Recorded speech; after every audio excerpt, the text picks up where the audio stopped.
Last year, the Southern United Railroad put on a Thanksgiving Day parade. It was such a success, they wanted to have another one for the 4th of July. But with the SUR under new management, the news stations were worried it wouldn't be allowed to happen. However, much to their delight, Miss Caldwell agreed. "I wouldn't have it any other way," she said. Miss Caldwell knew Larry was supposed to lead last year, but couldn't due to a silly accident. So she decided to have him lead the parade this year. More engines were added too, including the military engines, with tanks and army trucks on flat cars. Rodney, the shop switcher, traveled in front of the pilot in the parade. The route was filled with people, but they weren't paying attention to him. This made him cross. Suddenly, after rounding a curve, he hit a switch. Ouch! Everyone was watching Rodney now as his crew placed wooden blocks under his wheels. "This is so embarrassing," groaned Rodney. Larry, who was following behind, pulled Rodney back onto the rails, and the parade continued, although very late. In the days following, the others teased him relentlessly. "You need help staying on the rails?" laughed Benny. "I'll bring a crane on my return trip," called Julie. "You know, in case you need it." Some boys were on Harmon Station platform. They then walked over to the yard to Rodney. "Are you Rodney?" asked one. "Have you come to make fun of me?" huffed Rodney. "No, we want to take pictures of you and with you," replied the other. "Oh, that's fine," Rodney said slowly. So that's what they did. They had a great time, and when they left, Rodney was smiling. "I can get used to this," Rodney beamed. The following week, more people came to Harmon to see Rodney and to take photographs. Rodney enjoyed every minute of it, and it began to go to his smoke box. The other engines would still make jokes, but they would simply bounce off his boiler.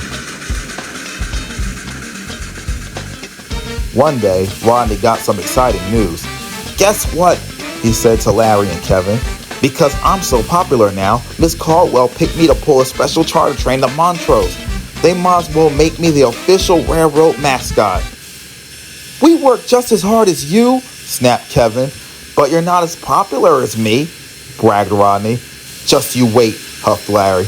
"Your 15 minutes of fame will disappear faster than the steam from a leaking cylinder." "Nonsense," fumed Rodney. "You're all just jealous." The next morning, Rodney collected his charter train and headed for Montrose. As he made his way along the branch, he thought about what Larry said. "They might get tired of me sooner or later," he said to himself. "I need to do something to stay in the spotlight." Soon they arrived at Montrose Station. At the end of his track were some coal cars. His fireman got down to set the switches. "Now," said Rodney to himself, and jerked forward.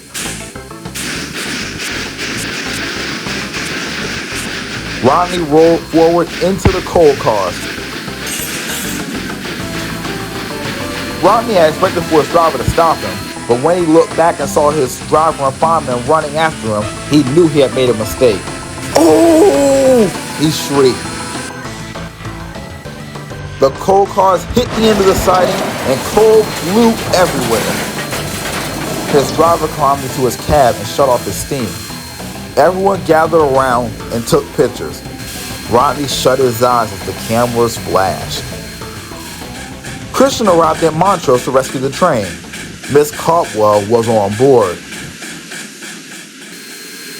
"I guess you needed more coal than I thought," fumed Miss Caldwell. "How could you be so stupid?" "I'm sorry, ma'am," Rodney said quietly. "You certainly are," agreed Miss Caldwell.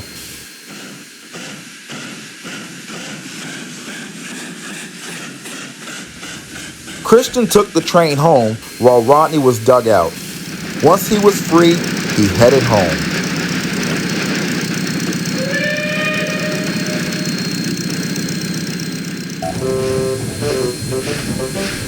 The next day, Rodney was back at work. Miss Caldwell forbade him from being cleaned as a punishment, And just like the incident before, the engines teased him and people took pictures. Only this time, Rodney didn't want the attention and hoped it would soon be over.